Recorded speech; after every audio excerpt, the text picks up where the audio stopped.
बहुत समय पहले की बात है। एक गुरु और उनका शिष्य एक छोटे से गांव से गुजर रहे थे।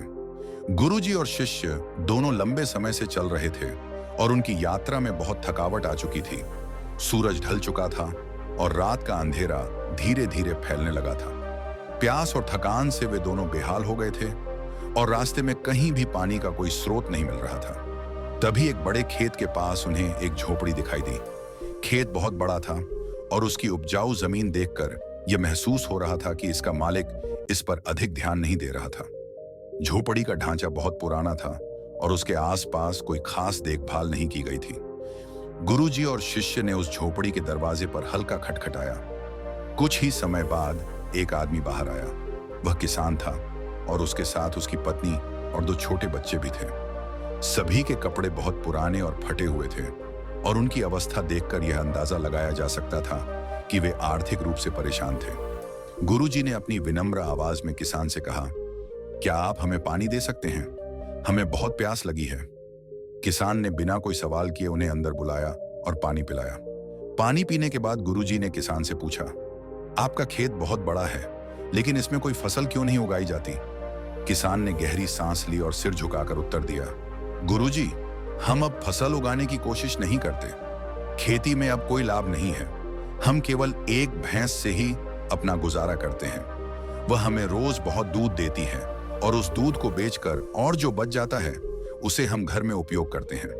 गुरुजी ने थोड़ी चिंता के साथ कहा, आपका यह खेत बर्बाद हो रहा है। इतनी बड़ी जमीन को यूं छोड़ना बहुत नुकसानदेह हो सकता है। आप क्यों सिर्फ एक भैंस पर निर्भर हो? किसान ने हल्के से मुस्कुराते हुए जवाब दिया, गुरुजी, अब हमें मेहनत करने की कोई जरूरत नहीं। भैंस का दूध हमें आराम से चलने के लिए पर्याप्त है। गुरुजी ने गंभीर होते हुए कहा, तुम्हें मेहनत करनी चाहिए। जीवन में किसी चीज का स्थायित्व नहीं है। एक दिन भैंस का दूध नहीं मिलेगा तो तुम्हारे पास क्या होगा?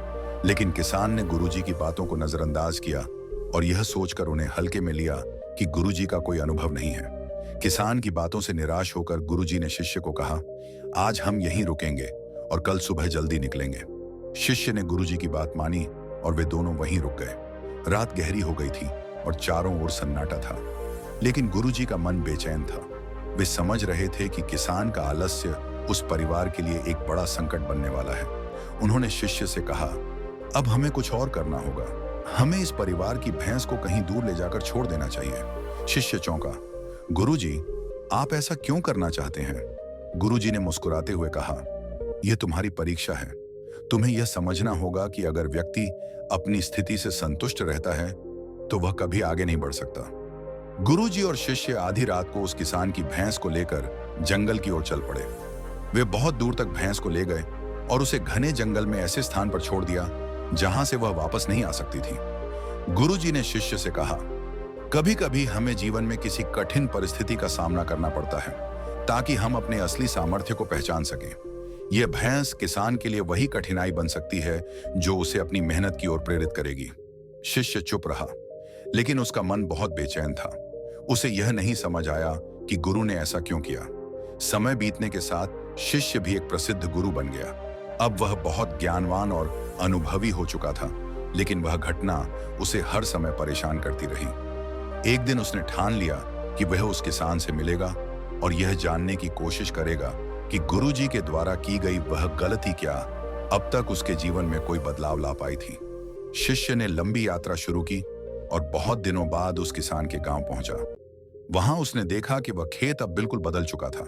जो भूमि पहले बंजर और अनुपयोगी थी, वह अब हरियाली से भरी हुई थी। गेहूं के बड़े बड़े खेत थे, फलों के पेड़ लदे हुए थे और एक सुंदर सा घर बना हुआ था। यह देखकर शिष्य हैरान रह गया। उसने सोचा, क्या किसान ने सब कुछ बेचकर यह जगह छोड़ दी? लेकिन तभी उसने किसान को देखा जो अब बहुत अच्छा और आत्मनिर्भर व्यक्ति बन चुका था। शिष्य ने किसान से पूछा, क्या अब आपका जीवन बेहतर हो गया है? क्या आपने मुझे पहचाना? किसान ने मुस्कुराते हुए कहा, आप कैसे भूल सकते हैं? वह रात जब आप और आपके गुरुजी बिना बताए हमारे घर से चले गए थे, उसी रात हमारी भैंस भी गायब हो गई थी। लेकिन उस दिन के बाद मेरी जिंदगी पूरी तरह बदल गई। जब भैंस चली गई तो मुझे लगा कि अब मेरे पास कोई और रास्ता नहीं बचा है। तभी मुझे गुरुजी की बात याद आई। उन्होंने कहा था कि भैंस पर निर्भर रहना आपके लिए अच्छा नहीं है। किसान ने अपनी कहानी बताई।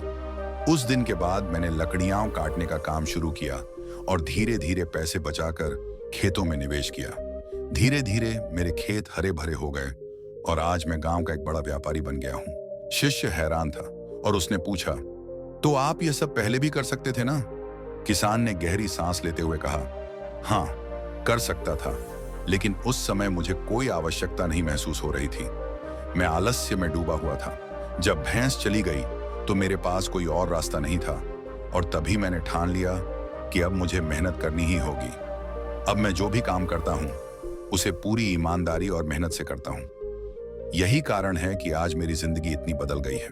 शिष्य ने मुस्कुराते हुए कहा, आपका अनुभव बहुत महत्वपूर्ण है। कभी कभी हमें किसी न किसी कठिनाई का सामना करना पड़ता है जो हमें अपनी पूरी क्षमता को पहचानने का अवसर देती है। किसान ने कहा, यदि उस दिन मेरी भैंस नहीं जाती तो शायद मैं आज इस स्थान पर नहीं होता। उस कठिनाई ने मुझे खुद को जानने और बदलने का मौका दिया। शिष्य ने महसूस किया कि यह घटना जीवन की सबसे बड़ी शिक्षा थी। कभी कभी हमें अपनी आदतें बदलनी पड़ती हैं, अपने आलस्य को छोड़ना पड़ता है और कुछ नया करने की हिम्मत जुटानी पड़ती है। और जब हम ऐसा करते हैं तो जीवन हमें कई नए अवसर देता है जो हमें पहले कभी नहीं मिल सकते थे। नैतिक शिक्षा। जीवन में किसी न किसी रूप में हमें मुश्किलें आती हैं, लेकिन वही मुश्किलें हमारी सच्ची क्षमता और मेहनत को उजागर करने में मदद करती हैं। हमें कभी भी अपने संघर्षों से भागना नहीं चाहिए, बल्कि उन्हें स्वीकार कर उनसे सीखना चाहिए। इस कहानी से कई महत्वपूर्ण शिक्षा मिलती हैं जो जीवन में हमारे व्यक्तिगत और सामाजिक विकास के लिए बेहद उपयोगी हैं। आलस्य से बचना चाहिए। किसान पहले केवल एक भैंस पर निर्भर था जो उसे बिना मेहनत के दूध देती थी। इसका परिणाम यह था कि वह आलसी हो गया और जीवन में किसी सुधार की कोशिश नहीं की। यह हमें यह सिखाता है कि आलस्य और कंफर्ट जोन में रहकर हम अपनी असली क्षमता का उपयोग नहीं कर सकते। अगर हम कुछ हासिल करना चाहते हैं तो हमें मेहनत करनी होगी और अपने आरामदायक जीवन से बाहर निकलना होगा। संघर्ष से बचना नहीं चाहिए। भैंस के खो जाने के बाद किसान को एक कठिनाई का सामना करना पड़ा, लेकिन वह इस मुश्किल को एक अवसर के रूप में देख सका। यह दिखाता है कि जब हमें जीवन में कोई कठिनाई मिलती है तो हमें घबराने की बजाय उसे एक चुनौती के रूप में स्वीकार करना चाहिए। संघर्ष से ही हम अपनी असली ताकत को पहचान सकते हैं और नए रास्ते पर चल सकते हैं। मेहनत और ईमानदारी का महत्व। किसान ने अपनी भैंस के चले जाने के बाद मेहनत करना शुरू किया, लकड़ियां बेचना शुरू किया और धीरे धीरे अपने खेतों में निवेश किया। यह हमें यह सिखाता है कि मेहनत और ईमानदारी से किया गया काम हमेशा सफलता की ओर ले जाता है। जीवन में हमें अपने प्रयासों में ईमानदारी और कठिन काम की ओर ध्यान देना चाहिए। समय का मूल्य समझना। गुरु ने किसान को समय की अहमियत समझाया था, क्योंकि समय कभी स्थिर नहीं रहता। जो अवसर आज है वह कल नहीं रहेगा। इसलिए हमें हर पल को सही तरीके से उपयोग करना चाहिए और अवसरों का सही समय पर लाभ उठाना चाहिए। संभावनाओं को पहचानना। कहानी में किसान ने अपनी भैंस के चले जाने के बाद अपनी सीमाओं से बाहर जाकर नए रास्ते खोजे। यह दिखाता है कि हमें कभी भी अपनी क्षमताओं को छोटा नहीं समझना चाहिए। हम सभी में अपार संभावनाएं होती हैं, बस हमें उन्हें पहचानने और उन्हें साकार करने की आवश्यकता होती है। परिवर्तन से डरना नहीं चाहिए।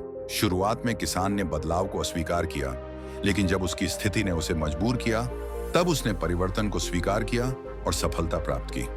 इससे हमें यह सीखने को मिलता है कि कभी कभी हमें अपने पुराने तरीकों और सोच को बदलने की आवश्यकता होती है ताकि हम आगे बढ़ सकें। धैर्य और आत्मविश्वास। किसान ने शुरू में कठिनाई को स्वीकार करने में समय लिया, लेकिन जैसे जैसे उसने मेहनत शुरू की, उसका आत्मविश्वास बढ़ा। यह हमें यह सिखाता है कि सफलता पाने के लिए हमें धैर्य और आत्मविश्वास की आवश्यकता होती है। इस प्रकार यह कहानी हमें यह सिखाती है कि जीवन में संघर्षों और कठिनाइयों को पार करने के लिए मेहनत, सही सोच, समय का मूल्य और आत्मविश्वास का होना बेहद जरूरी है।